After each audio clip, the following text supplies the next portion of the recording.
sumuko ang puso ko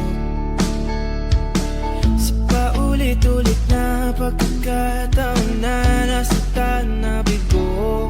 Mukhang delikado na naman ako. Bakit ba kinikilig na naman ako? Pero ngayon ay parang nakatingin sa'yo. Ang mundo ay kakapag.